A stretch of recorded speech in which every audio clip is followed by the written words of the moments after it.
தேர்வாகியிருக்கீங்க. அதுக்கு வாழ்த்துக்கள். நன்றி நன்றி கார்த்திக். நீங்க மேடை பேச்சுல ஊடகங்களை பத்தி இப்ப கடுமையான விமர்சனம் பண்றீங்க, என்ன காரணம்?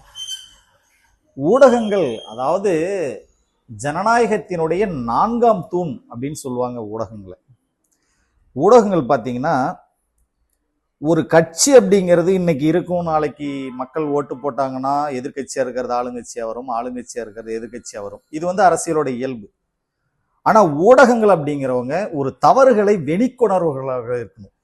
கண்டிப்பா ஒரு பிரச்சனை இருக்கு, சமூகத்தினுடைய ஒரு மிகப்பெரிய தாக்கத்தை ஏற்படுத்தக்கூடியவைகள் ஊடகங்கள் தான். இப்போ இந்தியா விடுதலைக்கு முன்னாலெல்லாம் பார்த்தீங்கன்னா இந்த ஊடகங்கள் தான் அதை பெரிதுபடுத்தின. இப்ப இருக்கிற மாதிரி காட்சி ஊடகங்கள்லாம் இல்லை, அப்பெல்லாம் அச்சு ஊடகங்கள் தான்.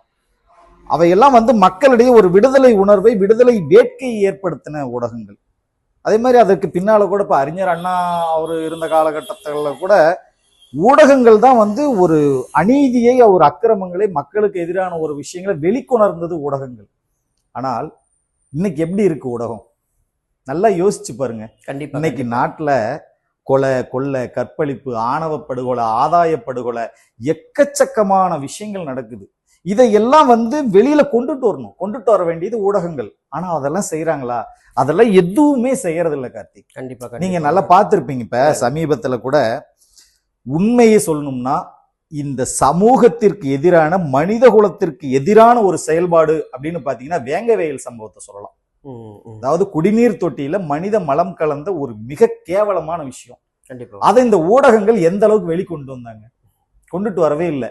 ஆனால் சமீபத்துல செங்கோட்டையன் ஒரு பிரஸ் மீட் தான் நடத்தினார். மரியாதைக்குரிய அண்ணா செங்கோட்டையன் ஒரு பிரஸ் மீட் தான் நடத்தினார். அந்த பிரஸ் மீட்டுக்கு காலையில இருந்து லைவ் போடுறான். காலையில இருந்து லைவ் போடுறான். கண்டிப்பா. கண்டிப்பாங்க. இன்னும் ரொம்ப ஷார்ப்பா சொல்லணும்னா நியூஸ் 18 ஒரு இது பார்த்திருப்பீங்க. டிடிவி செங்கோட்டையன் சந்திப்பு நடந்தது என்ன? 2 மணி நேரம் விவாதம் பண்றான். ஆனா உண்மை அவர் நான் சந்திக்கவே இல்லைன்னு சொல்லிட்டாரு. ஒரு குறைந்தபட்சம் அதுக்கு ஒரு மறுப்பறிக்கையாச்சும் வெளியிட்டாங்களா? இதுவா ஊடக தர்மம்? உண்மையிலேயே ஊடகவியலாளர்கள் அப்படிங்கிறவங்க போற்றப்பட வேண்டியவர்கள். எவ்வளவோ விஷயங்களை தாண்டி ஒரு ஜர்னலிசம் பண்றதுங்கிறதுலாம் பெரிய விஷயம். ஆனால் அவங்கள சொல்லியும் குறையில்லை. இப்ப எல்லா ஊடகவியலாளர்களையும் குறை சொல்ல முடியாது. ஒரு விஷயம் என்ன அப்படின்னா, அந்த ஊடக நிறுவனங்களை நடத்துபவர்கள்லாம் பாத்தீங்கன்னா பெரும் முதலாளிகள். அவங்க